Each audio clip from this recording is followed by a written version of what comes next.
Assalamualaikum warahmatullahi wabarakatuh. Perkenalkan, saya Aurelia Erika Citra Ayudya, NIM 122180043. Dan perkenalkan, nama saya Mahardika Bayu Wicaksana, NIM 122180075. Kami dari Psikologi Industri Kelas A, Teknik Industri UPN Veteran Yogyakarta. Di sini kami akan menjelaskan tentang tenaga kerja di lingkungan perusahaan pada PT Pama Persada Nusantara. Berikut adalah profil dari PT Pama Persada Nusantara. PT Pama Persada Nusantara atau PAMA adalah perusahaan yang bergerak dalam bisnis mining and earth moving contractor. Kini PAMA secara aktif mengelola sejumlah besar pertambangan batu bara, emas, kuari, dan sebagainya, mengerjakan konstruksi bendungan dan pengerjaan jalan, serta berbagai proyek penggalian bumi dan transportasi yang beroperasi di seluruh Indonesia. Lalu perusahaan ini dimulai sejak tahun 1974 dalam bentuk divisi rental di PT United Tractor Tbk atau UT. PT Pama Persada Nusantara atau PAMA memiliki anak perusahaan antara lain PT Kalimantan Prima Persada, PT Prima Multimineral, PT Pama Indo Mining, PT Asmin Bara Brunang, PT Asmin Barajaan, dan PT Multi Prima Universal. Lalu selanjutnya adalah studi kasus. Studi kasus yang kami contohkan di sini adalah Haryanto, merupakan fresh graduate dari Teknik Informatika dari salah satu universitas negeri di Solo, dan beliau mencoba untuk mengikuti seleksi karyawan di PT Pama Persada Nusantara. Pada slide berikutnya akan ditunjukkan bagaimana proses rekrutmen dan seleksi-seleksi yang akan dilalui oleh Haryanto. Untuk proses rekrutmen PT Pama Persada Nusantara terdapat 4 jalur, di mana bisa melalui via BKK atau bursa kerja khusus yang ada di sekolah menengah atas atau kejuruan yang bekerja sama dengan perusahaan PAMA. Selanjutnya melalui jalur website atau situs resmi menggunakan website atau situs resmi milik Pama Persada Nusantara seperti www.pamapersada.com.id dan recruitment.pamapersada.com. Selanjutnya, melalui via lembaga pelatihan atau LPK, di mana LPK adalah sebuah lembaga untuk belajar berbagai keahlian non-akademis. Lalu apa hubungannya dengan perusahaan pertambangan? Dalam sebuah LPK, ada pelatihan keterampilan yang erat kaitannya dengan dunia tambang, seperti pelatihan tenaga alat berat. Keahlian ini sangat dibutuhkan oleh perusahaan yang bergerak dalam bidang pertambangan. Lalu, bagaimana bisa LPK menjadi jalan untuk bisa mendaftarkan diri ke perusahaan tambang khususnya PAMA? Ketika seseorang sudah dinyatakan lulus dan mendapatkan sertifikat resmi alat berat, biasanya pihak LPK akan membantu untuk mencarikan lowongan pekerjaan yang biasanya disalurkan ke berbagai perusahaan. Salah satunya adalah PAMA. Selanjutnya, proses rekrutmen PT Pama Persada Nusantara dapat melalui email perusahaan. Untuk proses seleksi PT Pama Persada Nusantara ada 7 proses. Yang pertama adalah tahap administrasi, di mana dalam tahap ini, para calon tenaga kerja akan mengirimkan lamaran dan syarat-syarat lainnya sesuai dengan instruksi perusahaan, bisa melalui email, platform, ataupun mengirimkan langsung ke alamat kantor. Yang kedua adalah seleksi psikotes. Terdapat 5 jenis tes yang harus dilalui oleh para pelamar. Ada tes intelijensi kolektif Indonesia, tes Pauli, tes menggambar, tes kepribadian PAPI, tes kesiapan kerja di PAMA. Untuk psikotes TIKI atau tes intelijensi kolektif Indonesia berisi tes hitungan, tes mencari bentuk potongan gambar dan hubungan kata, serta bentuk sebuah benda. Untuk tes Pauli sendiri merupakan tes koran atau tes menjumlahkan deret angka. Tes menggambar di mana melengkapi gambar, menggambar pohon, dan menggambar bebas. Lalu ada tes kepribadian PAPI, di mana peserta akan diberi 90 soal dan tiap soalnya hanya akan ada 2 pilihan jawaban dan dipilih salah satu jawaban yang dirasa benar. Lalu untuk yang terakhir ada tes kesiapan kerja di PAMA, berisi pertanyaan seputar kesiapan kerja para pelamar. Untuk proses yang ketiga yaitu interview HRD. Pada interview HRD ini, para pelamar akan ditanyai seputar pengenalan diri dan kepribadian. Lalu untuk yang keempat ada interview user, di mana para pelamar akan ditanyai mengenai pertanyaan yang mengarah ke arah teknis dalam pekerjaan dan apa saja yang bisa pelamar lakukan untuk menunjang perusahaan ini. Yang kelima yaitu proses interview general manager. Hampir sama dengan interview user, di mana para pelamar akan diberi pertanyaan mengenai kesiapan kerja.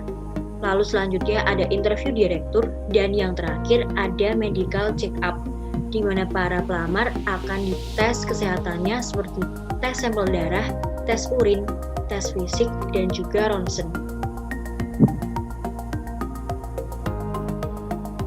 Lalu selanjutnya ada penempatan tenaga kerja. Di PT PAMA Persada sendiri, penempatan tenaga kerja pada perusahaan PAMA sesuai dengan pilihan calon tenaga kerja tersebut pada saat awal pendaftaran mereka mendaftarkan di PT PAMA Persada. Lalu PT PAMA Persada akan mempertimbangkan hasil psikotes serta kemampuan dari calon tenaga kerja tersebut dan tentunya menyesuaikan dengan kebutuhan posisi pada perusahaan tersebut di mana posisi yang kosong dan layak mereka hinggapi. Lalu untuk beberapa posisi pekerjaan di perusahaan PAMA sendiri, ada yang pertama ada accounting officer, lalu ada Bandev officer, CSR officer, general service officer, human capital officer, payroll officer, power plant engineer, lalu yang terakhir ada warehouse and logistic officer.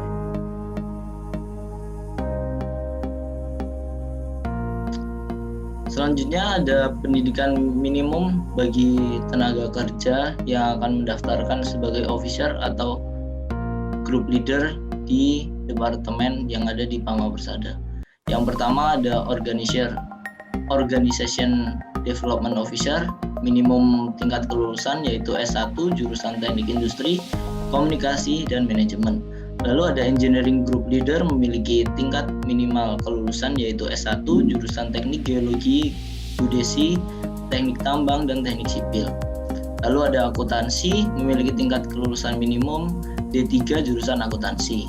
Lalu untuk bagian Management Development Officer memiliki tingkat minimum kelulusan yaitu S1 jurusan Teknik Elektro, Teknik Mesin, Teknik Geologi, Teknik Sipil, Teknik Industri, dan Teknik Pertambangan.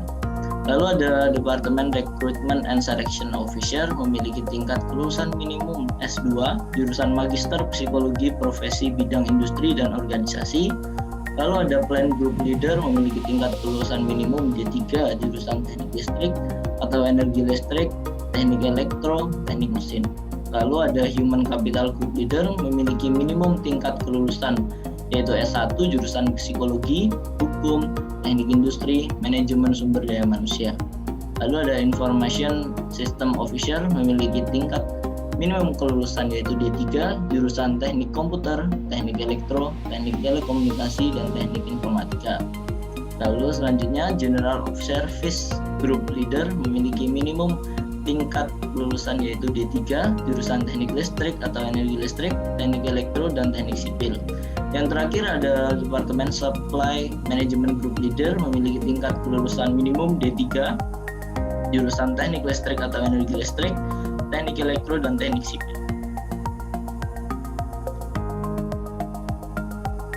Untuk pelatihan dan pengembangan tenaga kerja di PT PAMA Persada Nusantara, yang pertama ada OJT atau On Job Training, merupakan pelatihan yang dilakukan setelah seorang dinyatakan lulus oleh perusahaan sebagai karyawan melalui beberapa proses seleksi.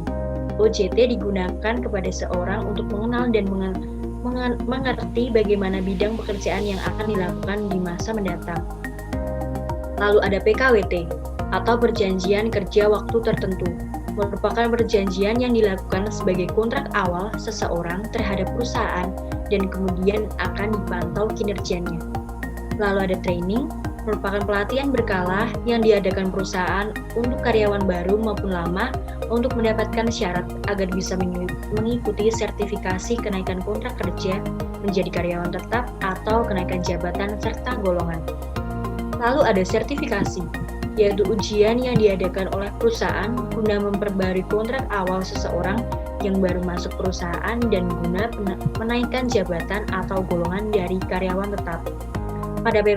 Pada PT Pama Persada Nusantara ini terdapat departemen yang bertugas untuk melatih dan mengembangkan skill para karyawan di bidang alat berat dan juga bagian operator. Untuk bagian alat berat itu ada PDD, yaitu Plan People Development, dan untuk di bagian operator ada OTD atau Operating Training Department. Berikut adalah kesimpulan yang dapat kita ambil dari presentasi kali ini. Yang pertama ada rekrutmen. Di PT Pama Persada sendiri memiliki proses rekrutmen tenaga kerja yang memiliki 4 jalur, yaitu via BKK, via LPK, via email, dan melalui website situs resmi. Lalu selanjutnya ada proses seleksi, di mana di PT Pama Persada sendiri memiliki 7 tahapan proses seleksi tenaga kerja. Lalu selanjutnya ada penempatan tenaga kerja. Untuk penempatan sendiri, PT Pama Persada Nusantara menempatkan tenaga kerjanya sesuai dengan apa yang mereka pilih di awal pendaftaran dan akan disesuaikan dengan kebutuhan posisi tenaga kerja pada perusahaan tersebut. Lalu ada pendidikan tenaga kerja minimum, di mana PT Pama Persada Nusantara memiliki korelasi dengan posisi serta tugas atau job desk dalam perusahaan tersebut. Lalu yang terakhir ada pelatihan dan pengembangan tenaga kerja, di mana pelatihan berkala yang diadakan perusahaan untuk mendapatkan syarat agar bisa mengikuti sertifikasi kenaikan kontrak kerja menjadi karyawan tetap atau bagi karyawan yang telah lama dapat memiliki kenaikan jabatan ataupun golongan. Saran kami untuk PT Pama Persada Nusantara, yang pertama adalah memperbanyak platform untuk rekrutmen tenaga kerja. Yang kedua adalah mempertahankan sistem seleksi tenaga kerja. Yang ketiga adalah mempertahankan sistem penempatan tenaga kerja perusahaan. Dan yang terakhir adalah mempertahankan sistem yang mengatur mengenai pendidikan, pelatihan, dan pengembangan tenaga kerja. Demikian presentasi yang dapat kami sampaikan, kurang lebihnya mohon maaf. Wassalamualaikum warahmatullahi wabarakatuh.